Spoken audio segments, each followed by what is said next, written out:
dimakan. Cuma di Indonesia aja mazhab Abu Hanifah nggak dipakai. Terus sekali saya pakailah. Kan dapat sanadnya kita. Ya. Pemegang 4 sanad mazhab itu Maulana Al-Imam Zakaria Al-Ansari yang punya hasyiah fikih. Ya. Jadi orang kalau punya sanad ke beliau sebenarnya punya 4 sanad mazhab. Itulah sebabnya karena pendiri Nahdliyin itu mengerti dengan sanad ini, dalam asasnya NU harus ikut 4 mazhab. Karena satu alim ini minimal 4 mazhabnya dulu. Ternyata tadi ngobrol-ngobrol dengan Pak Kiai, beliau pernah bertemu di Mekah beberapa bulan sebelum wafatnya Syekh Muhammad Yasin Al-Fadani, pemegang 4 sanad. Dan beliau berfatwa dengan 2 mazhab, 4 sanad mazhab, dan berfatwa dengan 2 mazhab, Syafi'i dan Hanafi. Nulis 2 mazhab, Syafi'i dan Hanafi. Jadi boleh kalau sanggup. Kalau nggak sanggup ya jangan. Ya, 1 aja belum beres. Matan takrib khatam nggak? Khatam nggak? Matan takrib khatam nggak? Khatam beneran. Fathul Mu'in? Lagi progres. Ya Anatut Talibin? Ya salam. Hasyiahnya para imam, ya. Itu adab. Maka kalian nih, walaupun gak mesti sesaklek itu, tapi coba rasa-rasakan sendiri. Inilah dasarnya kenapa di pesantren-pesantren ulama ahlu sunnah, kelas pertama belajar ta'limul muta'alim. Masih. Itu dipakai. Jadikan adab. Insya Allah diberkahi sampai mati. Ya, sampai mati loh. Gak tanggung-tanggung. Gak usah jauh-jauh. Orang yang mengamalkan, meyakini isi Aqidatul Awam, didoakan pengarangnya husnul khotimah. Aqidatul, cuma mungkin antum ini dapat Aqidatul Awam cuma ngapal-ngapal nyanyi-nyanyi doang. Ya. Depannya apa? Kita mau tahu nih halus sunnahnya bener gak nih? Gimana depannya? Terus saya mensyarah 1 bait itu hampir 4 jam. 1 bait itu. Bait baris tengah pertama 2 jam, kedua 2 jam. Tapi bisa diringkas. Bisa diringkas jadi 2 jam, bisa diringkas jadi 1 jam. Ternyata itu pembukaan dahsyat sekali.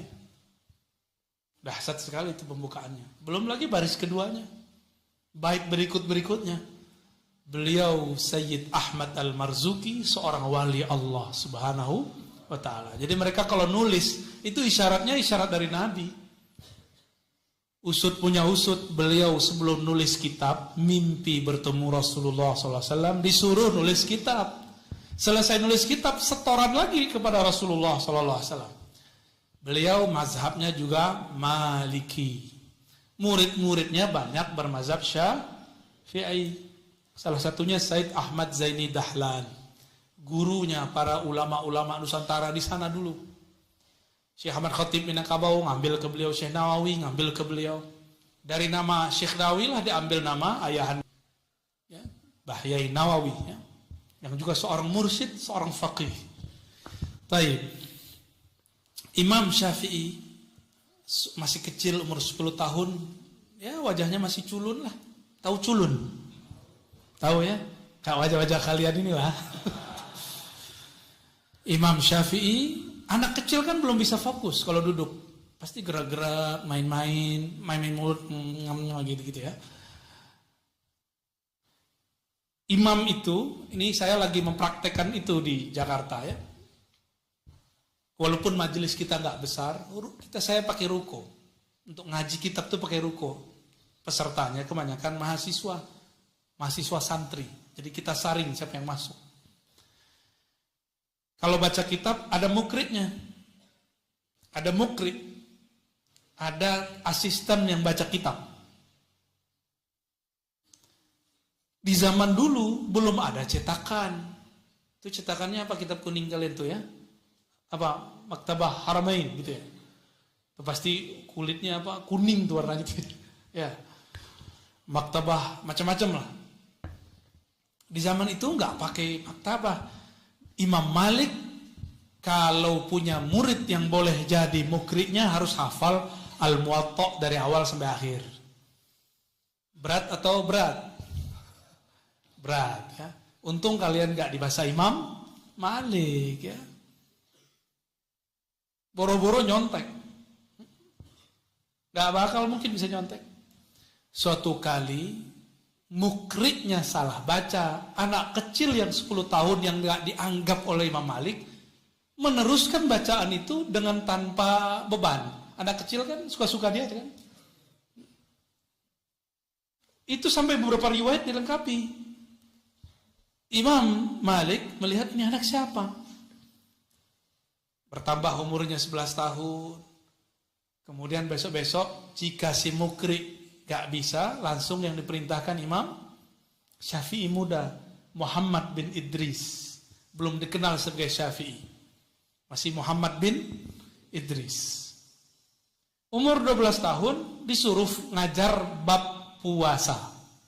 Imam Syafi'i. 12 tahun ngapain? Guling-guling di pasir ya? Iya, ngapain? 12 tahun Imam Syafi'i sudah jadi muallim, bahkan mufti dalam satu bab. Jadi orang boleh jadi mufti bukan dalam semua bab, tapi baban, juz'an, disebut mufti juz'i, mutajazzi, boleh. Kan ada yang muftinya kulli, ada yang juz'i. Yang kulli itu mujtahid mutlak. Yang juz'i ini imam-imam yang punya fan tertentu. Sampailah kemudian beliau ngajar umur 12 tahun, wajib puasa enggak? Belum ya. Imam Syafi'i ngajar, lapar, ambil di kantongnya, makan kurma, nyam. Yang ngajar orang-orang segede kalian yang belajar. Bengong. Tuan, ini kan hari puasa. Anda ngajar bab puasa. Muhammad bin Idris Asy-Syafi'i senyum. Apa kata beliau? Ana lam akun balighan aqilan. Saya belum baligh, belum akil. Makan lagi. Kalau saya tambahin dalilnya. Innal malaikata yusalluna ala as-saim idza uqila amamah ya. Jadi idza uqila amama as-saim sallat alaihi al-malaikah. Seingat saya itu ada di Kutubus Sittah Sunan Ibnu Majah. Kalau ada orang makan depannya puasa, itu malaikat doain, sabar cong. Sabar bro, sabar tole gitu. Sabar enggak nih? Sabar belum zuat. Ya, kenapa santri itu dianjurkan nikah? Supaya pikirannya nggak bercabang. Ya, jadi jangan kepikiran al-wat'u wad-dhammu dulu, sabar ente. Baik. Imam Syafi'i setelah 8 tahun ya udah diangkat jadi guru dan beliau sudah menguasai semua mazhab Imam Malik. Bahkan keilmuannya sudah hampir sama dengan Imam Malik. Maka sekitar umur 17, 18, 19 beliau minta izin kepada gurunya untuk menambah ilmu ke Baghdad. Dari Madinah ke Baghdad, lama sekali tuh. Setengah bulan sampai sebulan. Gak pakai Grab, gak pakai bus, gak pakai pesawat. Pakai apa? Ke onta. Kalian kesini pakai apa? Santri terjauh siapa di sini? Johor ada, Malaysia. Berenang ya. Turun di Riau renang. Ya. Medan ada. Apa jalan kaki ke Medan? Enak sekarang. Sekarang mau ke kiai, mau ke masyaikh, cukup naik pesawat, naik Apa? Bus, naik kereta. Kalau deket naik motor, enak sekarang. Maka jangan kalian berpikir, ya Allah coba saya hidup di zaman Imam Syafi'i. Saya yakin gak akan kuat. Mungkin jadi pengangguran semua kali ntar. Ya. Dan ini berkah kita hidup di akhir zaman. Ya, itu kalau Imam Syafi'i sekarang hidup, itu pun pas penasaran nama gadget kita tuh. Itu apa itu? Ntar keluar fatwanya habis make. Kalau kalian kan nggak keluar fatwa, beliau keluarin fatwa antar tuh. Ini boleh jika begini, tidak boleh jika begini. Kacau kan tuh. Beliau kemudian ngaji ke Baghdad, ketemu Abu Yusuf yang dulu mendebat gurunya sendiri, Imam Malik. Ketemu Muhammad bin Hasan Syaibani, murid Imam Malik dalam hadis, tapi mazhabnya Abu Hanifah. Tapi Imam Syafi'i diam-diam waktu di Madinah sudah belajar ilmu debat. Sampai ketemu Abu Yusuf, berdebat dengan Abu Yusuf, dibuatlah kitab judulnya Apa judul kitabnya? Al-Um itu hasil berdebat dengan kelompok yang kemudian disebut Ahlur Ra'yi. Ahlur Ra'yi ini pengikut Imam Abu Hanifah. Jadi berguru bahkan kalaupun beda faham. Berguru walaupun beda faham. Dan para sang adab, gak ada yang gak pakai adab.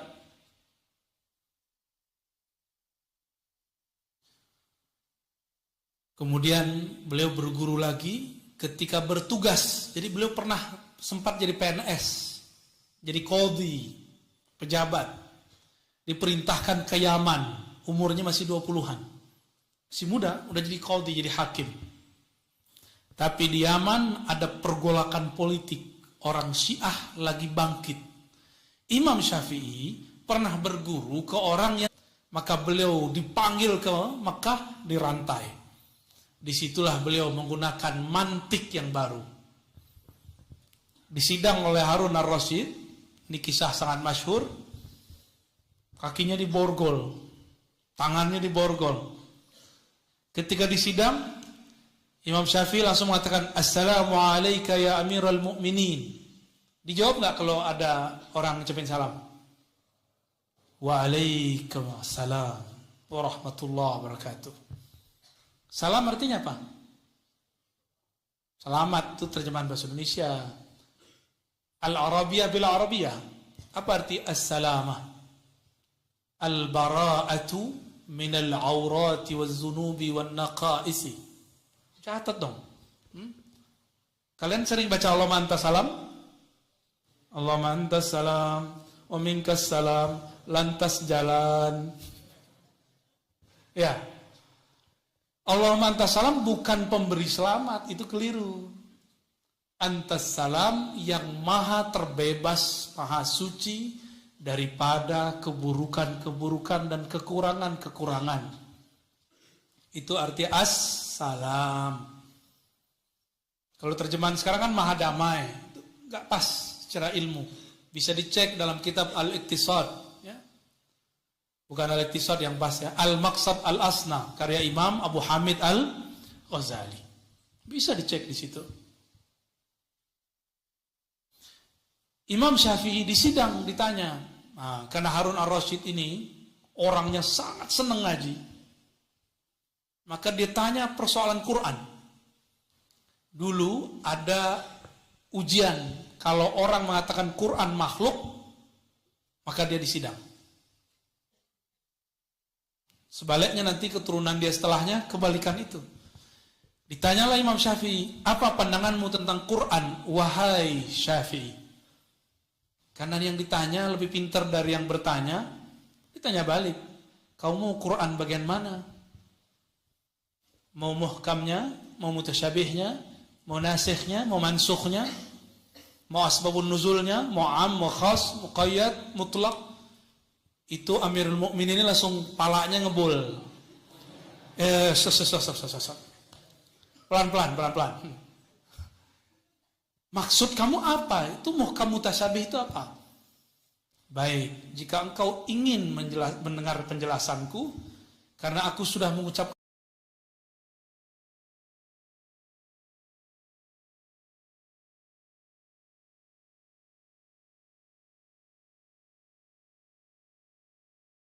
akan salam engkau dan membalasnya, maka tepati kata-katamu, lepaskanlah. Borgolnya dilepasin dulu, lepasin. Tambah menarik ini orang. Jadi Imam Syafi'i mulai dilirik oleh orang yang nyidang dia. Dijelaskan oleh Imam Syafi'i, muhkam ini, mutasyabih ini, asbabun nuzulnya apa? Bengong dia bilang, di Baghdad belum ada orang kayak ente. Imam Syafi'i sih mesti diam aja. Yang di Baghdad murid saya semua. Imam di Baghdad siapa? Imam Ahmad bin Hanbal, murid dia. Husain Al-Qarabisi, murid dia. Di Makkah aja nggak ada, betul di Makkah aja murid dia. Al-Humaydi, muridnya di Makkah. Itu murid Imam Syafi'i semua. Paling tinggi temannya dia. Temannya waktu dulu ngaji ke Imam Malik. Waktu Imam Syafi'i membaca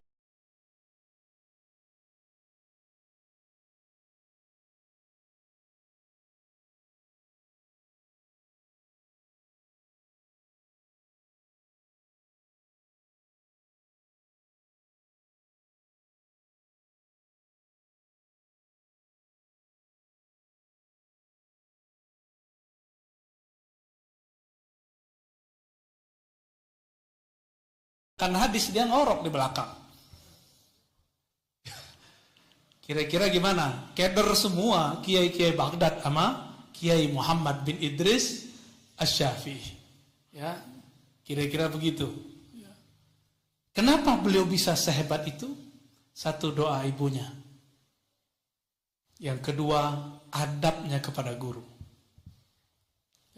Yang ketiga paling penting, mulazamah. Ini yang paling berat, mulazamah kepada guru. Ya, ini paling berat nih. Disuruh mulazamah itu paling berat. Saya waktu ngaji dulu kepada guru saya, Romo Kiai Ali Mustafa Yakub, tidur mungkin cuma 2 kali, itu pun karena badan saya nggak enak, badan saya sakit. Ngaji kayak gini, itu nggak pernah tidur, cuma 2 kali itu pun langsung bangun. Maka huruf per huruf kata-kata beliau, dawuh beliau saya ingat sampai hari ini. Gak pakai hafalan, cukup pakai cinta. Saya katakan, ya Allah saya cinta guruku. Maka semua kalamnya muncul. Imam Muhammad bin Idris Syafi'i mencintai gurunya. Maka dia cukup ingat wajah gurunya, hafalannya langsung keluar. Ya, ini Tariqatul Hifz. Asra'ut turuq fil hifz. Cara cepat menghafal, cintai guru yang mengajarkan hafalan. Ya. Kalau udah namanya robitoh, berkaitan hati kita dengan guru. Nah terakhir, itulah ya tadi yang disebut mazhab Imam Syafi'i. Kenapa mazhab ini berkembang sampai sekarang? Karena memang orangnya spesial, dia berguru kepada orang spesial. Yang terakhir ini yang paling penting, menyempurnakan agama dengan tasawuf. Hasil muktamar yang tadi, yang ketiga disebut ahlu sunnah adalah orang-orang yang melestarikan tasawuf. Melestarikan apa? Tasawuf itu seperti fikih. Kalau di fikih ada jalurnya disebut mazhab, dalam tasawuf jalurnya disebut dengan thariqah. Kalau di hadis disebut riwayah. Tuh beda kan? Riwayat,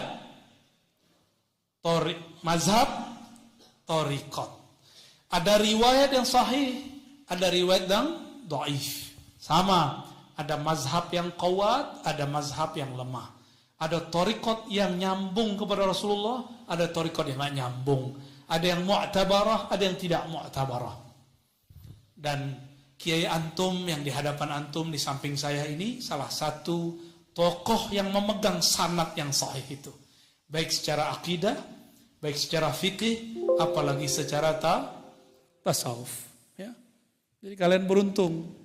Semoga umur beliau panjang dalam taat, dalam sehat afiat. Amin ya rabbal alamin. Amin. Amin, selesai lah Ustadz, udah panas. Ya. Maka orang disebut Ahlus Sunnah mesti 3. Nah, kalian udah belajar tasawuf belum? Masih belum sempurna. Jadi sempurna agama bukan dengan menikah. Sempurna agama dengan 3 ini. Tapi itu rumusan ulama Al-Azhar. Itu juga yang dirumuskan sebelum kemerdekaan oleh Hadratus Syekh Hasyim Asy'ari. Hadratus Syekh Hasyim Asy'ari belum kebayang Al-Azhar ngomong begitu.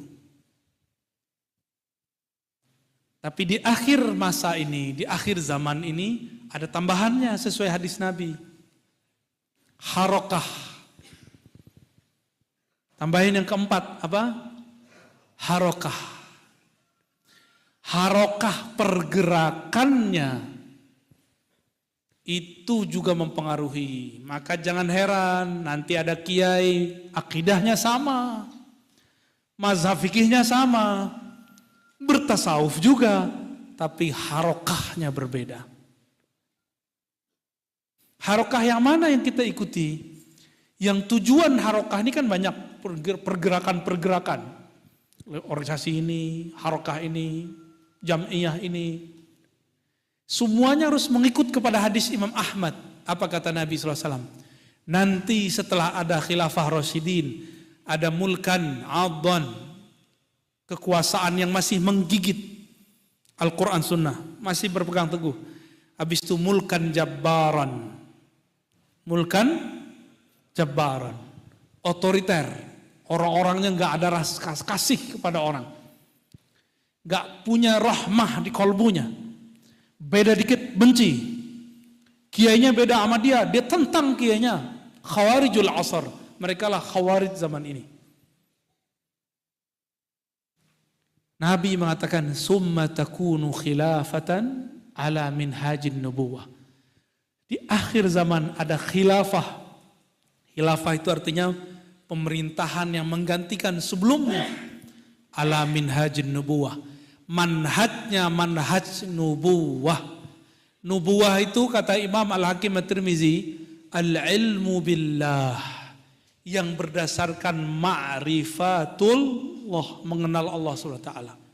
Allah itu banyak sayangnya, rahman rahimnya daripada syadidul batshi, syadidul iqab, itu jarang disebut di Quran. Lebih banyak rahman dan rahim. Maka harokah yang masuk kepada harokah ala minhajin nubuwah adalah harokah fiha rahmatun lil alamin. Yang di dalam dirinya ada harokah. Nubuwah itu ruhani. Ruhani itu nanti menyampaikan ilmunya kepada kolbu. Maka orang-orang yang ala minhajin nubuwah pasti sibuk membersihkan kolbunya. Bukan membersihkan pandangan-pandangan orang terhadap dirinya. Ya. Jadi nanti kalau kalian keluar dari ma'had ini, takharruj sudah lolos, khirij, sempurnakan dengan harokah. Pergerakan yang berdasarkan nubuah Nabi Muhammad SAW. Kalau nubuah, maka yang memegang nubuah itu pasti seorang walayah yang mempunyai kewalian. Pasti. Dan dia pasti bergerak dengan isyarat-isyarat ilahiyah. Gak pakai nafsu, gak pakai ambisi, tidak pakai kebencian, tapi pakai kasih sayang. Nanti kalian akan paham kalau sudah keluar. Ya, apa yang saya katakan.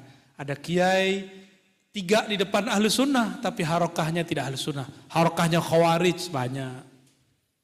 Penciriannya itu beda dikit, berarti kiainya sudah dianggap belot. Beda coblosan politik dianggap pengkhianat. Kalau sudah sampai ke sana berarti sudah alamin haji nubuahnya sudah hilang. Ya.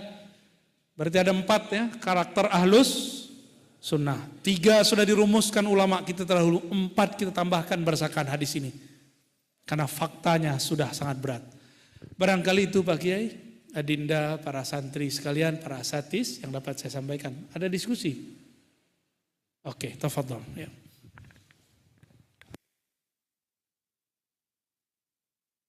Selanjutnya kepada seluruh santri, seandainya ada pertanyaan bisa ditanyakan kepada beliau. Silakan.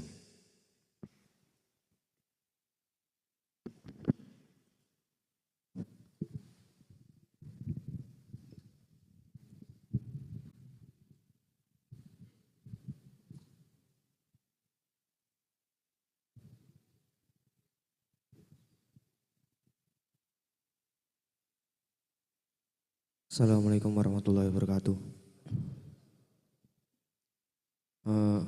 Ngapunten, mau ada satu pertanyaan. Ini saya mendengar dari beberapa teman, katanya dokter pernah berada pada golongan-golongan Wahabi. Dan pertanyaannya adalah alasan ataupun sudut pandang dokter kenapa bisa berubah haluan dari Wahabi tersebut menuju Ahlussunnah itu bagaimana? Itu pertanyaan utamanya. Tapi ada sedikit pertanyaan tambahan karena ada pepatah yang mengatakan kalau ingin mengenal musuhmu maka kenalilah medan perangmu. Lalu saya menjadi penasaran bila mana nanti saya perlu memerlukan perang adu mulut mungkin dengan golongan-golongan yang menyalahi Ahlussunnah wal Jamaah. Saya perlu tahu medan perang saya, yang mana begini. Bagaimana sudut pandang Wahabi tentang Ahlussunnah hingga mereka banyak menyalahkan Ahlussunnah. Demikian pertanyaan saya, dokter. Terima kasih. Atas nama siapa? Atas nama Fikri Muh Ansor. Fikri Muh Ansor. Kelas? Kelas 2 Ulia A, anak Pak Habibullah. 2 Ulia A, putrane Pak Habibullah. Oke. Terima kasih Buya. Untuk pertanyaannya? Dari Kalimantan Tengah, Pangkalan Bun, Kecamatan Pangkalan Lada. Terima kasih untuk Kamu kesini pakai renang ya? Iya, benar. Ya, langsung dijawab. Alhamdulillah saya dulu pernah ikut, Allah takdirkan ikut kajian-kajian Salafi Wahabi. Karena mencari, dan lucunya itu setelah khalwat Pak Kiai. Saya khalwat umur 13 tahun, setelah itu baru kemudian mengenal. Kenapa kemudian saya ikut? Satu hal yang menarik dari kelompok Salafi Wahabi itu adalah ilmu hadis. Itu yang menarik. Ini yang banyak orang-orang santri-santri kemudian mengira, oh ini yang benar Ahlussunnah yang begini nih. Hadis riwayat fulan. Gitu. Kalau nyebutin hadis tuh pakai hadis riwayat fulan. Rawahul Bukhari fi sahihi. Disahihkan oleh Albani. Nah, di belakangnya ada begitunya tuh. Itu bikin kita semangat. Akhirnya adalah 2 tahun lebih sampai 3 tahun. Kok malah saya musuhan sama teman saya sendiri. Musuhin guru saya sendiri. Bahkan su'ul adab kepada orang tua. Bapak saya dulu senang dengerin musik Ebit GAD. Kayaknya pakai apal tuh lagunya tuh ya.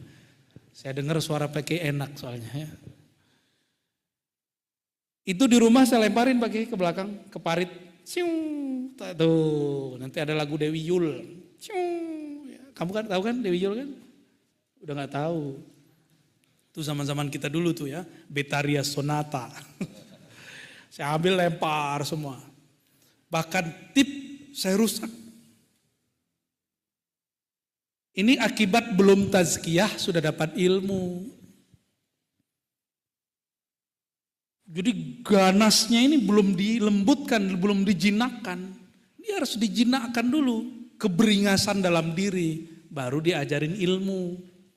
Kalau udah jinak ini, udah muncul al-uns billah, baru diajarin ilmu. Maka tambah ilmunya, dia tambah lembut.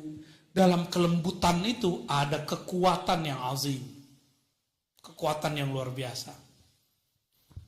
Kalian tahu orang-orang militer, polisi militer sama. Itu kalau mereka keras di kantor, di rumahnya lembek semua itu. Letoy di rumah itu udah ya.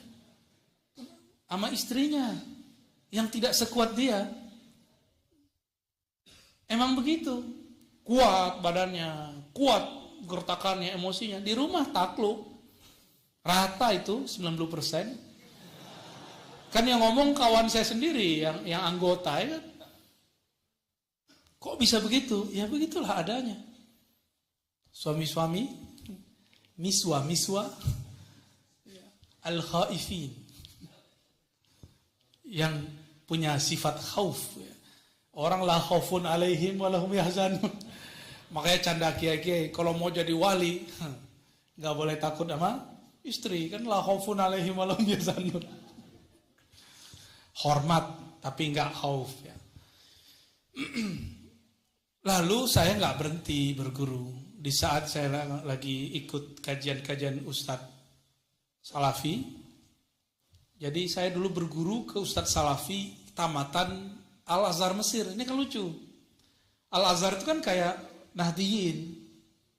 Persis sama nggak jauh beda. Bermazhab, berakidah Asy'ariyah, Maturidiyah, bertasawuf. Maka kalau ada lulusan Al-Azhar anti tasawuf, anti Asy'ariyah, anti kepada ilmu-ilmu yang kita pakai sekarang, itu dicurigai dia nggak ngaji di Al-Azhar itu. Ngajinya di pojok-pojok itu nggak jelas. Ya, di yayasan-yayasan sekitar Al-Azhar dulu. Dan itu terjadi. Saya dulu ngaji ke mereka. Maka ketika ketemu masyaikh-masyaikh dari Al-Azhar, saya kemudian lapor ke beberapa mereka. Afan Sidi, kok khirij Azhar, murid-murid antum pulang bukan bawa akidah Azhar. Akhirnya orang kampung saya melarang anak-anaknya berangkat ke Al-Azhar. Salah satunya saya. Saya kan gak jadi berangkat. Beasiswanya ada. Istikharah 3 bulan baru ketemu Jakarta. Ternyata di Jakarta ada ahli hadis. Di Jakarta ada ulama setiap minggu datang. Minggu ini ulama ini datang, minggu besok. Dan itu saya ambil kesempatannya. Lebih sering ketemu ulama saya daripada kawan-kawan di sana. Alhamdulillah. Kawan saya pulang-pulang bisa bahasa Jawa. Orang Padang bisa bahasa Jawa. Bisa bahasa Bugis. Saya tanya, kamu kursus di mana? Di Kairo. Cakep tuh ya. Inna fi zalika laayatin lil alimin. Dia ngamalin ayat itu kayaknya. Surat Rum. Sesungguhnya dalam perbedaan bahasa dan warna ada tanda-tanda bagi orang yang alim. Dia alim banyak bahasa. Bahasa Jawa, bahasa Melayu, bahasa Indonesia, bahasa Arab pasti kan? Lumayan. 4 bahasa pulang-pulang. Maka kemudian di Mesir, di Al-Azhar ada peraturan ketahuan ngaji di luar Al-Azhar, DO. Ya, beberapa mahasiswa sudah ada yang bahkan dikeluarkan kalau terindikasi ikut aliran terlarang. Ada beberapa sahabat kita dilarang ke suatu tempat di Samanut. Datang dia ke sana, ditangkap sama surtohnya, polisnya, askarnya. Ada yang stres, ada yang nggak lanjut kuliah, ada yang lanjut. Kasihan. Ya, kasihan. Tapi saya ingat Gus Dur pakai. Gus Dur nyampe di Al-Azhar malah main-main. Kata beliau, kitab yang dibaca di ruak, yang dibaca di kampus sama aja. Di ruak itu kayak ginilah kira-kira, masing-masing pojoknya ada kiainya. Yang dipelajari kitab apa? Ujurumiyah, Sanusiyah, Fathul Mu'in, itu yang dipelajari di sana. Hasyiahnya Zakaria Al-Ansari, hasyiahnya Ibnu Hajar Al-Asqalani, Al-Haytami. Itu mereka belajar kitab-kitab itu, dan kitab itu sudah selesai semua. Gus Dur waktu di Jawa. Jadi kitab yang kalian pelajari di sini nggak kalah keren dengan yang dibaca di Timur Tengah. Maka menurut saya pesantren cukup buat Mahat Ali, santri-santri masuk Mahat Ali aja, nggak usah keluar. Ilmunya orisinal, sanadnya jelas. Cuma kan santri orangnya nggak puas ya, alasannya ikut Imam Syafi'i pindah kota. Ya jalan-jalan, ya nggak apa-apa juga sih. Dengan semangat mendengar dari banyak guru, saya kemudian ketemu lagi guru-guru yang membimbing kepada yang baik. Jadi saya nggak punya satu ustadznya lebih dari 5. Malam ini dengan kiai ini, saya dulu kan nggak nyantri kayak kalian. Dulu ngalong, tahu ngalong kan? Pulang-pulang jam 2, pulang-pulang jam 1, kadang-kadang pulangnya esok pagi. Tidur dulu di surau. Di situ saya belajar thorikot, belajar kitab Al-Hikam. Ya. Dulu masih ada, di kampung saya dulu masih ada. Belajar ilmu-ilmu ma'rifat. Dulu kita di surau-surau. Sekarang kiainya sudah meninggal, buya-buyanya sudah meninggal. Jadi saya dikasih gelar buya itu dari sana. Jadi itu bukan buat-buat sendiri. Dapat ijazahnya begitu. Seharusnya buya orangnya udah kayak beliau kan. Ya rambutnya sudah berwarna gitu ya. Berjenggotnya sudah separuhnya putih, separuhnya hitam. Seharusnya kan begitu. Tapi kalau di tempat saya enggak. Orang dapat ijazah boleh dipanggil buya, syekh mursyid. Ternyata manhajnya sama dengan Pak Kiai. Kalau murid sudah mandiri dan dibutuhkan, maka diberikan ijazah. Begitu. Beda dengan di Jawa Barat ya. Di Jawa Barat agak ketat sedikit. Baik. Jadi berguru yang banyak. Jangan punya satu guru. Al-isnad minad din. Berguru bersanad bagian dari agama. Semakin banyak guru, semakin banyak yang menghubungkan kita kepada Rasulullah SAW. Ya, jadi guru saya banyak dulu. Dari banyak guru inilah kemudian berkecamuk di sini. Lalu saya sujud kepada Allah. Ya Allah, aku sudah stres. Ustadz ini beda dengan ustadz ini. Ustadz fulan beda dengan ustadz fulan. Saling menjelekkan. Bahkan dibuat ijtima antara beberapa ustadz. Si ustadz yang A ngomong, kalau dia ada saya nggak datang. Itu bikin saya stres melihat kok orang Islam begitu ya. Mursyid anti dengan mursyid yang lain. Kiai buya menyerang buya yang lain. Saya doa, ya Allah pertemukan aku dengan orang yang mempertemukan aku dengan hadis-hadis Nabi. Udah itu aja. Tiba-tiba dalam 3 bulan yang tadinya mau berangkat, udah mau berangkat itu ke Mesir. Dananya sudah ada semua. Bukan berarti Mesir jelek, enggak. Tapi mungkin itu baik untuk teman saya, nggak baik untuk saya. Karena masih labil. Anak-anak NU kalau ke Kairo kan tambah bagus aswajanya. Jadi kuburiyun alfa marrah. Ya. Kubur aja tuh, kubur Ibn Athaillah, kubur Imam Syafi'i, kubur Sayyidina Al-Husain. Jadi kalau ada orang NU ke Kairo, panen dia tiap hari ya. Panen kuburan. Saya ini nggak senang ziarah kubur dulu, baru senang ziarah kubur setelah bertorikoh yang serius. Baru ngerti, dulu itu kita gaya. Kubur nih 100 meter, kita nggak ziarah, cuma kita ziarah dari sini saja. Gaya bener Pak Kiai. Kayak kasyaf aja kan. Kita ziarah dari sini, merem sebentar, Al-Fatihah. Gaya. Kayak beneran aja ya. Gitu ya, berguru yang banyak deh. Jangan satu guru, jangan satu kiai. Ya. Tapi kalau mursyid cukup satu. Selesai tarbiyah dengan beliau, kalau sudah diijazahkan mau nambah lagi boleh tambah yang lain. Tapi selesai dulu satu.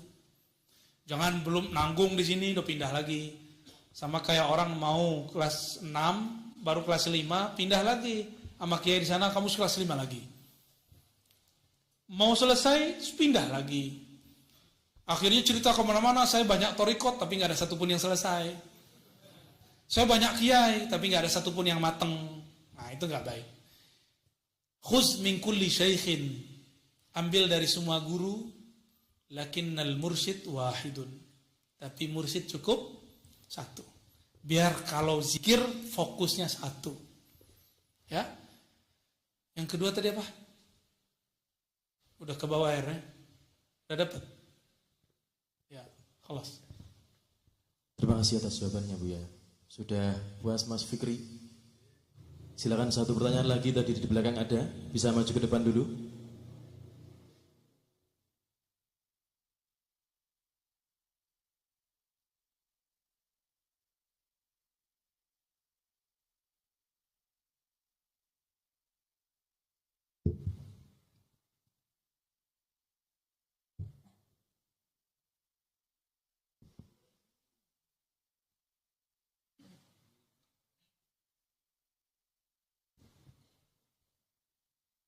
Bisa sebutkan nama, alamat, kelas dan mustahiknya?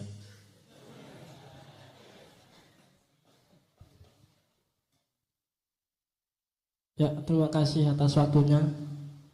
Perkenalkan, nama saya Muhammad Khalil Wahid dari Purwodadi Grobogan, kelas 2 Madrasah Diniyah Uliaa, Mustahik Bapak Muhammad Habibullah.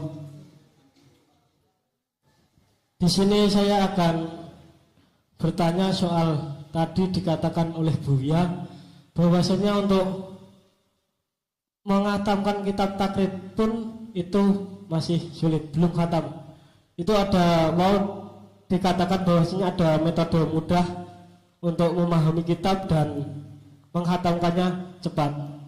Lah, bagaimana metode hal tersebut untuk bisa diterapkan kita sebagai santri dan untuk mengkaji kitab-kitab Imam Syafi'i seperti itu? Baik, bagus. Metode untuk membaca kitab, mengkaji kitab, kalau ulama-ulama di Mekah, Madinah dulu, sampai ke Mesir masih dijaga, itu ada metode yang kita pakai waktu bulan puasa. Apa namanya? Baca aja gitu ya. Itu untuk ngambil berkah.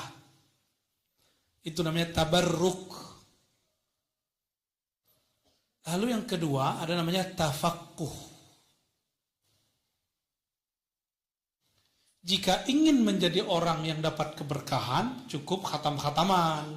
Baca dari awal sampai akhir, baca aja nggak ada penjelasan. Itu cukup dengan majelis Ramadan, Rajaban. Ya. Di sini masih jalan Pak Kiai? Alhamdulillah. Tapi biasanya santri-santri tidur. Nih saya lihat mukanya muka tidur kalau pas lagi. Ya, kelihatan muka antum tuh ya, wajah-wajah. Kepalanya keberatan kitab. Ada metode tafaqquh. Tafaqquh ini metode taklim yang standar, yaitu transfer pemahaman guru memahami baca kitab kepada murid. Bagaimana caranya supaya khatam jangan terpecahkan konsentrasinya oleh hasyiyah? Maka kurikulumnya harus dibuat sebelum masuk. Walaupun kita nih dulu diajar nggak perlu pakai kurikulum, tapi si guru harus membuat target di dirinya sendiri. 2-3 pertemuan khatam. Jangan kemudian pakai euforia. Saya bisa menjelaskan 1 baris 20 hari. Ya, ente hebat, tapi santri nggak butuh begituan. Ya, pusing kan antum 1 baris 20 hari. Sotoy namanya ya. Sok tahu. Enggak masanya begitu. Kalau mubtadi, pemula, cukup mengerti teks dan maknanya. Syukur-syukur hafal. Itu yang mubtadi. Mengerti teks dan maknanya, udah selesai. Maka mesti khatam. Ya. Dan untuk pemula, kalau fikih belajarnya mesti pakai contoh. Jadi ustadz ketika masuk ke bab thaharah harus langsung ada air di depan. Cara wudhu ala kitab ini gitu. Biar musalsal cara wudhunya. Sholat jangan cuma duduk-duduk doang. Akhirnya banyak santri sholatnya nggak bener. Takbirnya berulang-ulang. Orang udah malu walat dolin ini ulang lagi takbirnya. Kita udah malu ruku ulang lagi takbirnya. Berarti nggak bener cara ngajinya. Ya. Maaf kalau para ustadz ada yang begitu nih ya. Berarti waktu kecilnya tazkiyahnya belum selesai. Dia takbir penuh dengan waham dan syak. Ini disindir keras oleh Asy-Syaikh Al-Akbar, As-Sufi Al-Kabir, Al-Imam Ibn Arabi, qaddasallahu sirrahu. Apa kata beliau? Ahlur rusum, ahli fikih, ahli teks, ahli matan, bukan ahli mantan ya, ahli matan. Itu kalau takbir berulang-ulang karena syak di hatinya. Enggak, jangan. Masalah terima diterima urusan Allah, kita takbir aja. Emang dengan ulang takbir jadi khusyuk kan? Enggak juga. Ya. Yang paling repot kalau dia imam. Imam sholatnya sirri. Kita ikut nih takbir pertama Allahu Akbar. Tahu-tahu di tengah dia ulang takbir. Kita ikut takbir yang mana? Bingung gak? Tuh kacau di situ. Maka ahli fikih kalau nggak belajar tasawuf, gawat. Syaknya tinggi. Wudu, ini kayaknya kotor, kayak kotor. Padahal kalaupun kena percik, cukup diambil air, diusap kan selesai. Ya kan? Mudah kok belajar fikih itu. Sangat-sangat mudah. Cuma kan kita nggak membacanya utuh, membacanya versi hasyiah. Jadi mohon maaf nih, kalau udah jadi mahasiswa ada istilahnya. Ini generasi hasyiah, bukan generasi matan. Imam Syafi'i itu generasi matan. Masa itu seharusnya sudah lewat. Kita sekarang generasinya sudah 5G. Ya, 5G itu dapat kitab, gak perlu nyebrang ke Baghdad lagi. Cukup buka Play Store, keluar kitab-kitabnya. Ya, mau nggak bisa ketemu Syekh dari Kairo, buka Zoom, ketemu gurunya. Ilmu zahir udah secanggih itu, kok masih saklek? Ya, nggak boleh saklek. Wasail mutaghayyirah hatta yaumil qiyamah, lakinnal maqasid la tataghayyar. Wasail media cara boleh berubah, yang penting maksudnya sampai. Contoh nih di Jawa Tengah yang bagian apa tuh yang ada Amsilati, di Parah kan bagus tuh. Pati Alfiyah disari-sarikan, ujurumnya disarikan jadi Amsilati, itu bagus. Orang Indonesia loh. Wajahnya nggak kayak Habib loh ya. Hidungnya ya kayak kalian ini. Wajahnya sawo mateng, kulitnya sama. Tapi di dalam badannya ada kaidah-kaidah yang hidup. Itu bagus. Ya. Saya nggak ada urusan dengan kalau ada perseteruan dengan antar kiai, tapi saya memuji jika itu luar biasa. Itu ada di Indonesia loh. Amsilah tasrifiyah dulu. Ya. Itu masyayikh kita yang buat. Benar nggak? Karya siapa di situ? Al-Misri atau Al-Jawi? Al-Jawi belakangnya itu. Dan itu rapi sekali. Sangat-sangat rapi. Cuma kita ini kalah hidung mancung aja sama lidah Arabik. Anda ini kan kalau ngomong bahasa Arab kan ya masih alhamdulillahirabbil alamin, ya kan? Kaif haluk? Alhamdulillah ya rabbil alamin. Itu aja masalahnya. Kalau pemahaman lebih cakep dari orang-orang yang ngomong bahasa Arabnya fusha. Jadi Anda ini fusha fil ma'na, la fil kalam. Sedih banget ya. Jadi metodenya apa? Ihtimam bi qiraatil mutun qabla al-hawashi wasyuruh. Itu kalimatnya. Maka guru-guru, mohon maaf bukan ingin menggurui, tapi ini yang saya dapat.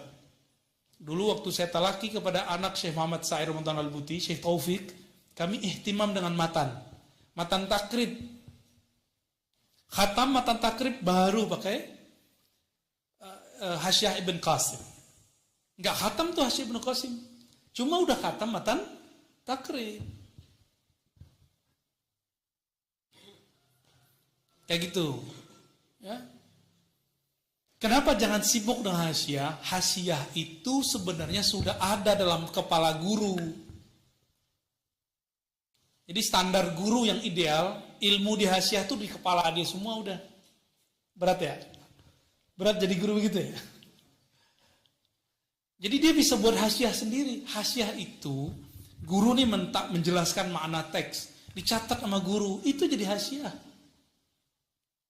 Itu yang disebut hasyiah. Pinggir. Tapi sekarang matannya ditaruh di pinggir.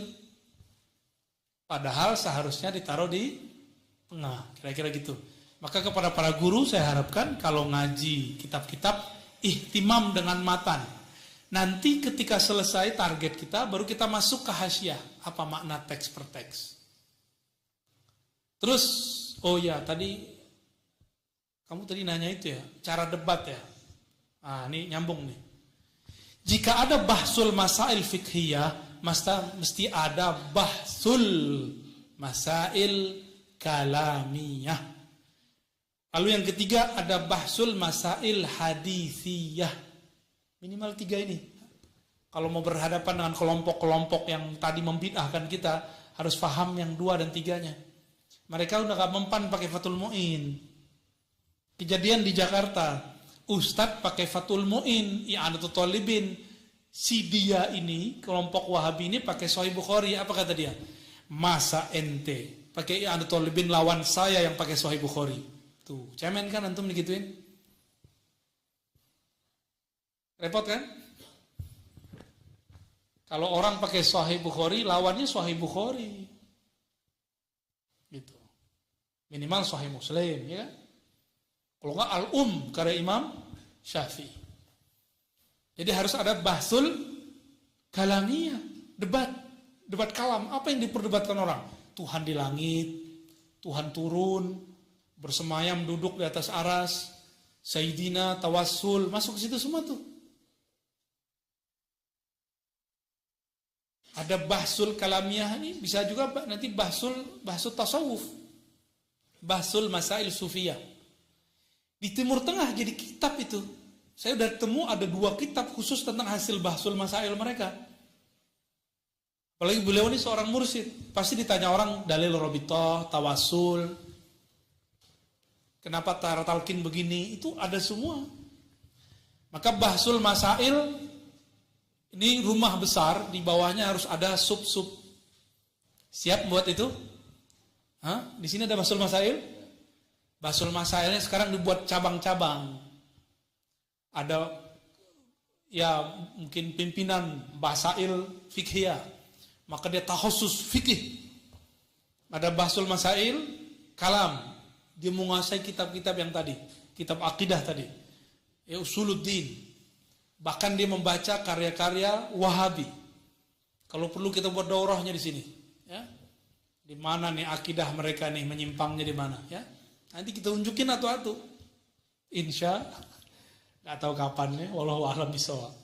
Bahsul masail sufiyah. Wah, itu banyak kitab yang bisa dibaca.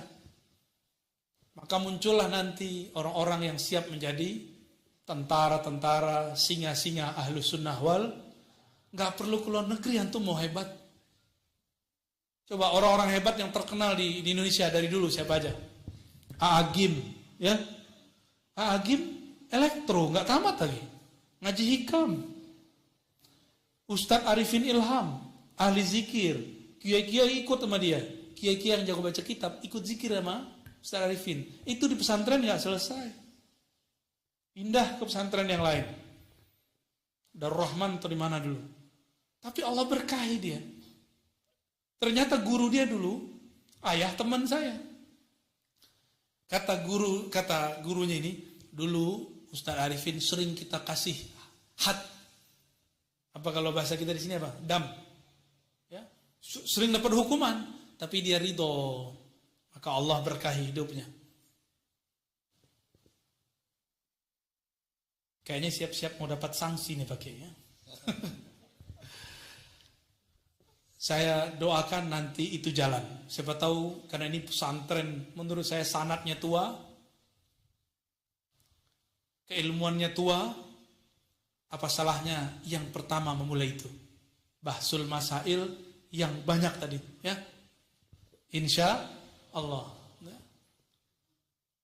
Paling itu, dan yang terakhir ijazahan. Harus ada ijazahan baca kitab. Ya. Pakai sanad, kitab sanad kita punya semua, bahkan sudah ada PDF-nya sekarang, tinggal dicek.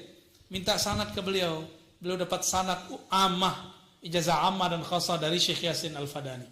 Jadi sanad udah nyambung, dan dari kiai-kiai yang lain, Kiai Lirboyo, masya Allah, itu sanad-sanad tua semua. Syekh Yasin Al-Fadani ngambil sanad dari Hadratus Syekh Hasyim Asy'ari. Ngambil sanad dari Syekh Ihsan Jampes.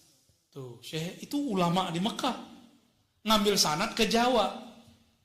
Terus kalian sekarang guru punya sanad dianggurin. Ya.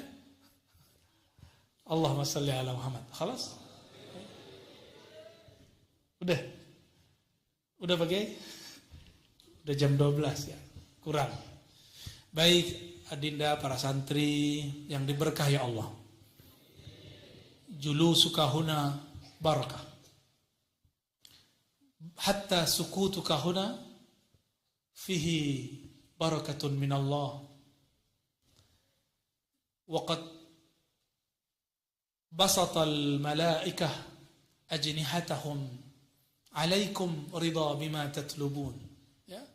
Malaikat ridha kepada kalian, maka sayapnya dilebarkan. Ya. Maka sesekali kalau masuk majelis baca salam. Assalamualaikum ya Nabi. Ini ijazah. Terima ya. Kalau masuk majelis, masuk masjid, masuk kamar, masuk kelas, masuk ke satu negeri, sapalah Rasulullah lebih awal. Assalamualaikum ya Sayyidi ya Rasulullah. Ya. Secara rohani saya dapat ijazah langsung. Secara rohani Rasulullah mengganti kata Sayyidi dengan abati. Assalatu wassalamu alaika ya abati ya Rasulullah. Salam atas engkau wahai ayahanda rohaniku Sayyidi Rasulullah. Itu ada ya. Itu boleh dipakai ntar. Jadi mau masuk majelis, kita undang nur Nabi Muhammad masuk ke pesantren kita, ke ruangan, ke kamar. Pasti diberkahi ya. Itu yang pertama ya. Yang kedua, sapalah malaikat. Jadi kalau masuk masjid, masuk majelis, dalam hati kita katakan Assalamualaikum ya malaikat Allah, ya junudallah. Salam atas kalian wahai tentara-tentara Allah, wahai para malaikat. Ya. Kalau di pengajian nama malaikatnya malaikat katibin. Boleh baca Assalamualaikum ya Sayyidi katibin. Boleh. Nama malaikat itu jamak tapi dia satu. Katibin. Kenapa saya sampaikan itu? Karena dalam hadis Nabi dikatakan nanti di akhirat ada syafaat dari Rasulullah, ada dari malaikat dan orang soleh. 3. Dari Rasulullah disebut syafaat uzma. Dari malaikat syafaat ridho. Dari ulama syafaat berguru. Ya. Ajaztukum kama ajazani masyayikhi. Al-Fatihah. A'udzubillahi bismillahirrahmanirrahim.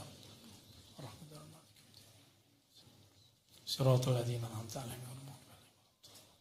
Allahumma ya Rahman ya Rahim ya Karim ya Azim ya Ghaffar ya Ghafur ya Sami' ya Alim ya Alim ya Alim ya Sami' ya Basir ya man huwa alimun bidhati sudurina. Salli ala habibina Sayyidina Muhammad. Ya Allah yang maha mengetahui isi hati kami, yang mengetahui isi semua hajat kami. Faqdi hawaijana, tunaikan semua hajat kami. Muliakan guru-guru kami, ampuni orang tua kami. Muliakan siapapun yang belajar di tempat ini. Allahumma faqihna fid din wa 'alim ta'wil. Ya Allah berikan pemahaman yang kuat masalah agama Engkau. Siapapun yang belajar di tempat ini, siapapun yang mengajar di tempat ini. Wa 'alimhum ya Rabbana at-ta'wil. Allahumma ya muqallibal qulub, wahai yang membolak-balik hati kami, yang menaik turunkan iman kami, berikan kami ma'rifat yang tetap di kalbu kami. Wa tawaffana ala dinik, dan wafatkan kami husnul khatimah dalam agama. Allahumma ya muhawwil al-ahwal, hawwil ahwalana ila ahsanil ahwal. Ya Allah, rubahlah keadaan kami menjadi lebih baik. Hari ini lebih baik dari hari sebelumnya. Warzuqna husna zanni bika ya Rabb, dan berikanlah kami satu amal qalbu ya Allah, yaitu husnuzan kepada Engkau. Allahumma inna nas'aluka ridhaka wal jannah. Ya Allah berikan kami keridhaan Engkau dan berikan kami pertemuan dengan Rasulmu di surgamu. Wa na'udzubika ya Rabbana min bughdika wa sukhtika ya Rabbal alamin. Lindungi kami dari kemurkaanmu, dari ketidakridhaanmu, baik di dunia ataupun di akhirat ya Allah. Allahumma arifna aqrabat tariq ilaik. Ya Allah, tunjukkan kami, berikan kami jalan menuju Engkau dengan jalan yang tercepat, mengenal Engkau dengan pengenalan yang cepat, dan berikan kami rasa bertuhan yang tetap. Rabbana atina fid dunya hasanah wa fil akhirati hasanah wa qina adzabannar. wa sallallahu ala sayyidil wujud sayyidil kaunain sayyidina Ahmad sayyidina Muhammad wal ali wal mahdi khalifati wa sallim walhamdulillah rabbil alamin. Subhanakallahumma lika asyhadu an la ilaha illa anta astaghfiruka wa atubu ilaik. Mohon maaf salah kurangnya.